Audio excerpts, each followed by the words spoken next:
Trúng nó trước. Tao gỡ cái bù đấu đi, bữa nó con tú rồi cái về cho chị. Trúng nó trước.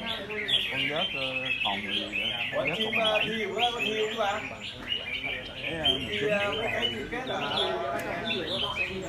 thi bữa có thi không? Bữa đó Duy, nay xuống Duy.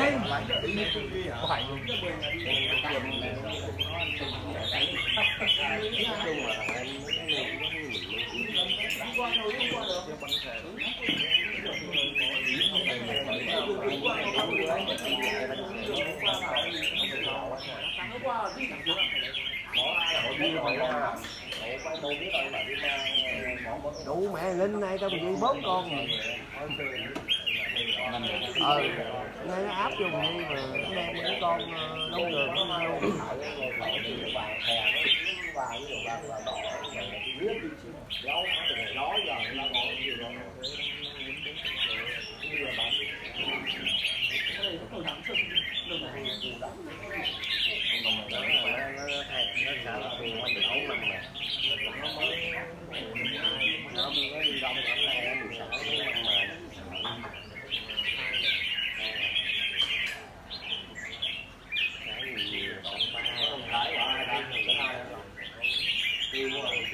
Ông Thái thứ hai của ai không biết là lúa có bả đâu.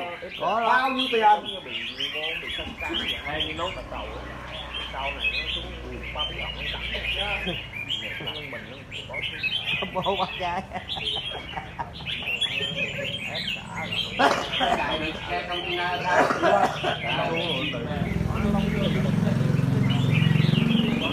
nếu chạy được đó thì cầm con như bắn là biết à ha hỏi hai người ta đó nó ngồi lên chiếc xe công thì làm gì Tú đủ mẹ được một cái thôi chứ đủ đâu được một cái thứ hai đủ dùng cái gì cũng lỏng mà chút cũng rớt nữa.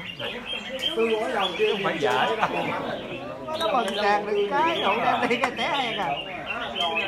Tao mới ra chọc cái đủ tao nói xuống gì thì Tú đủ má chơi Tú lớn ra bị lớn ra Tú cưng cà cà Đúng rồi, ra không. đủ Không dễ ăn không về bán tay ngon chơi đây.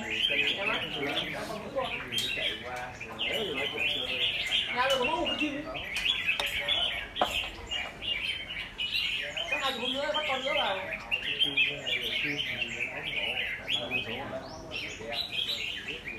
bây giờ Đâu là em không con à. cặp bổi mà Chơi như lời em không có chim đâu là chim không ở nhà. nó bắt cặp bổi là lắm đủ má Bây giờ đéo tôi chim không lòng chơi.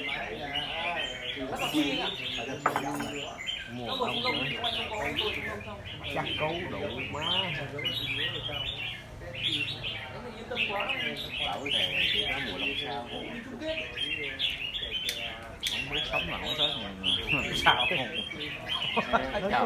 nó xui hay xui đúng không? Không ai không biết nào ai. Mà chơi chim trên bướm mà không lên đỉnh nó không sướng nhá. Không phải lên đỉnh. tao chơi Mình là lên cục cao nhất ấy. hốt khoáng là đủ má lỉnh lỉnh không có lên đỉnh đâu khó nó xịt ra đủ Lên đỉnh kinh quá. không có đỉnh được xịt cái đó nó xịt rồi Ai quay đâu mà sao đâu